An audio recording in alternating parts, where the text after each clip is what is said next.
They make their move up. This could actually be construed as a big W. That's okay here going into the session. But here's your stop hunt low. What do you expect? Day 2. All right, one more day of rise. I expect them to stop hunt low right out of the box and rise. VW, VVM. The reversal's imminent. There's the railroad tracks to the top side. There's level 3 chop, level 3 chop, level 3 behavior. I know it's coming. Okay, do you see? Market makers took their money back against the trend very aggressively, I might add, too. Look at that. Look at these candles right here, man. Over, and you got out of that trade in minutes. Level 3 is the 3rd day of the rise and the chop.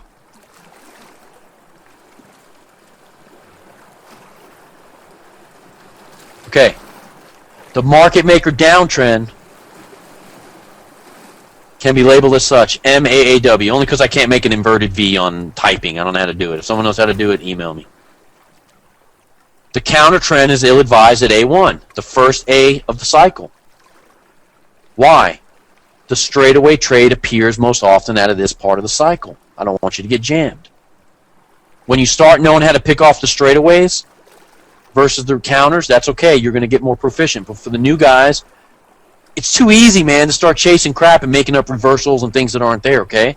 Just trade the easy stuff. Terry, every chart's 15 minutes, man. Always, unless I say otherwise. All right, look. M, anchor point formation. V, they come right out of the consolidation. Aggressive move. Expecting this. We expect one more. Pins to the mayonnaise is an easy pick-off. Then they turn the cycle around and make their money against the trend. They come all the way back to level 2. How'd you do that, Nelson? Email me. All right, somebody knows how to do it. That's the cycle. Okay?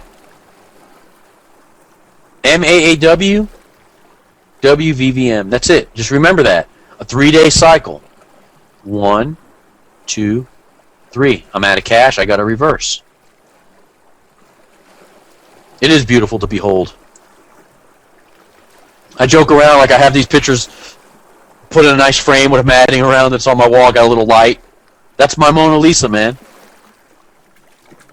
Why would you ask if the class is recorded or live? You know I'm here.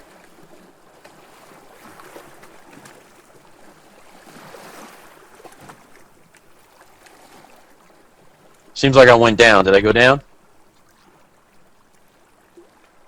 You guys still there? Yeah, okay.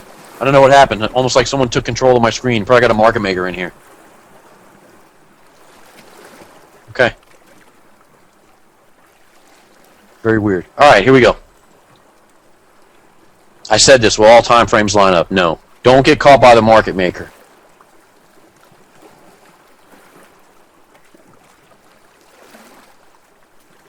All right, look. Midweek reversal.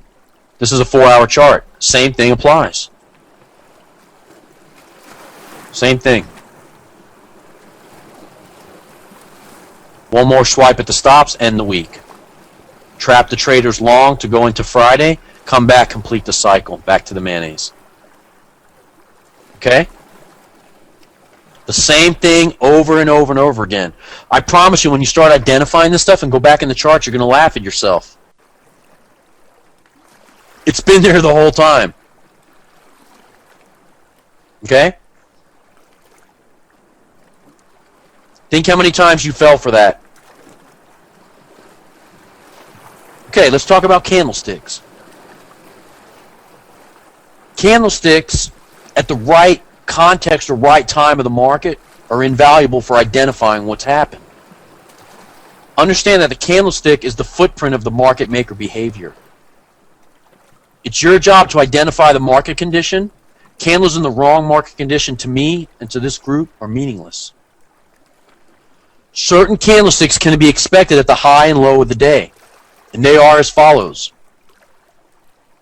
Spike candles, hammers, inverted hammers.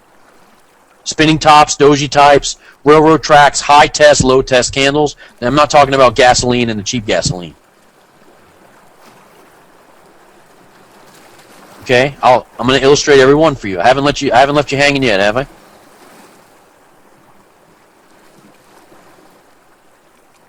Okay, here we go.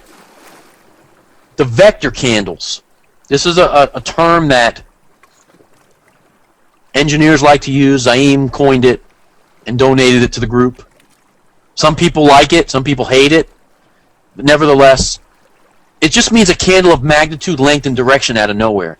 It's like when you sit back and look at the chart and you go, that don't look right. It just came out of nowhere. Big spike out of nowhere. 3 candles out of the box. That doesn't look right, man. Something's wrong.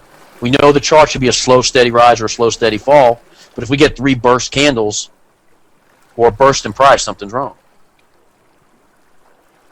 The burst in price can come in one push, all inside of one candle. It can come in 3 candles. It can come in 2 candles. It can come in 22 candles. I'm going to draw it for you. Okay? The retail traders have been taught that this is called momentum candles. And they couldn't be more wrong. This is the candle that you say, oh, momentum in the marketplace, and gets you to chase the break or the wrong direction.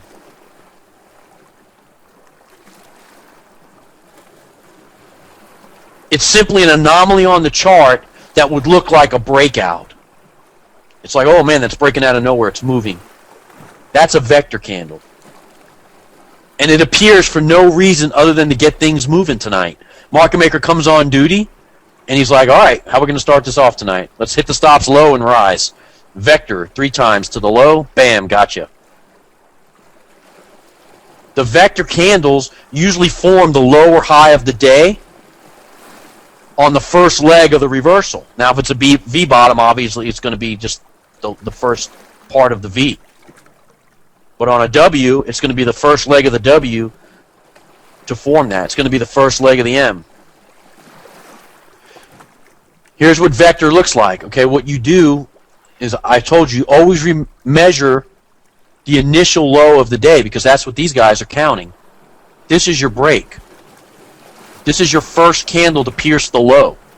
The initial low of the day, right? It doesn't say I love you. It's the initial low of the day. The first candle that pierces the initial low of the day is to get things rolling, to start the stops, to trigger the stops, to get the traders to take, right? Then what do? He spikes it. He hangs around for 30 minutes or so. He pushes it and breaks the low again. Hangs around for an extra 15, and then taps it out to finish by breaking the low again. I'm going to illustrate this for you in a minute. Nice and clean.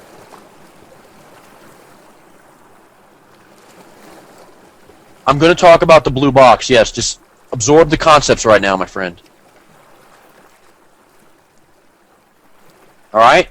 The 1, 2, 3 to the low is the vector pushes an extension of the low or the high. All right, let's look at it from the high side. Here it is again. An extension of the high. Steve, I only see 2 candles there. I understand. 1, 2 pushes can be contained inside of here, and the third push can be contained inside of here. But I promise you, measure this. This is, anyone want to take a stab at it? 25 to 50 pips above the initial high of the day.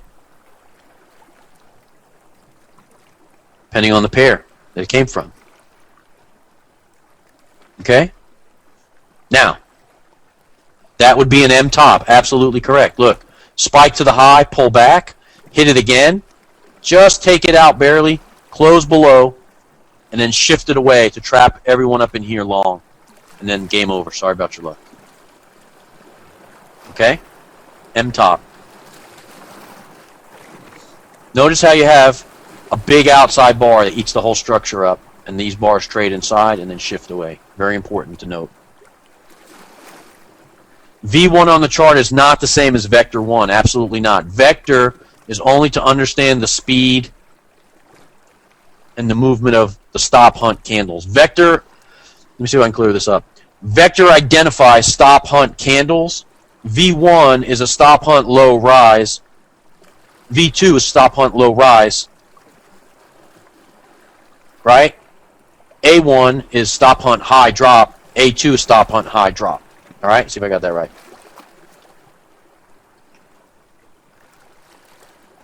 I know you guys are telling me it's going on in other pairs right now, but I don't want to talk about it. I want to focus on the material. Okay, look, this is very important. Candles represent, candles, bars, whatever, where price has been. When the candle paints and closes, the damage is done. Market makers got what they needed. So when they issue a pin, right? Think about this for a minute. Okay, I've been talking about this. Everyone keeps asking me, what is a pin? When you see the pin, when the pin is issued, the money is grabbed all in here. Because after all, this was a solid candle that started out like this, right? And then what did they do? They closed it like this. And the pin's issued. When the pin is issued, they've got the money. So you have to ask yourself, okay, the pin's been issued towards the high. They came out of the box, 50 pip channel. They cut it in 3 swipes. They ran that candle straight up and pulled it all the way back and snapped it back and closed way below the high. The damage is done. They grabbed the money they needed. That's what you have to understand.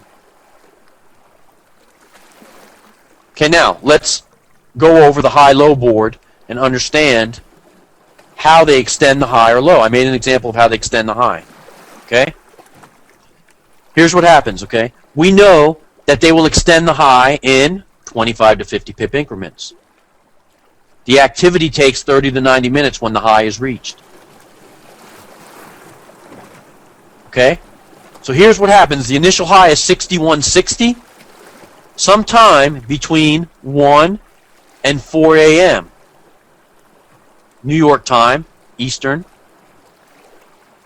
The times vary because they don't want you to figure it out. The initial high was 6160. Craig's group should easily pick this stuff up. 6160 is breached immediately with an aggressive move, and there's a little bit of a pullback in here. Okay, 1, 2, 3. The initial high is extended from 6160 to 6184. 24 points. Okay? They quickly pick up the contracts and get out of that area. Price would drop down to like 6170, 10, 15 pips off the high. So if you're watching the board, you'll see the number change from 6160, and in the blink of an eye, it'll swipe 20, 25 pips. Depends on the pair. In the GBP pairs, the first swipe out of the box is about 25 pips. They make the one swipe out of the box about 25 pips. If they know they're going for 50 pip stop hunt. Think about it. If it's in 3 swipes, we got to break the 50 pips down, divided by 3 into 3 swipes, right? The swipes are not equal. The swipes are a trick. Part of the psychology of 3. So how do they do that? They'll make the first break 10 or 15 pips. On this example, I'm sorry, I did 24 pips. 10 or 15 pips, right? They'll hit it quickly. Bam! 10 or 15 pips right out of the box. Gets the ball rolling, gets everybody excited. They'll pull back and they'll hit it again. If they did 15, they're going to do about 8 on the next hit. Then on the very last piece, up in here, they will tap it. 3 to 5 pips. The 3 to 5 pips plus the spread is just enough to annoy the shit out of you and take your money away on the stops. And it's just enough to pick up the pendings if they're structured on the other side. Okay? Now, they quickly pull away 10 to 15 pips off of that number, the new high of the day. Right? You have your initial high of the day, 61.84 becomes the high of the day now. They pull back. Immediately 15 pips to trap the long holders and to evaluate and see what they got. They turn around and make the second pass from 61.70 right back to maybe 78. With the spread, it's 81. Not quite to 84.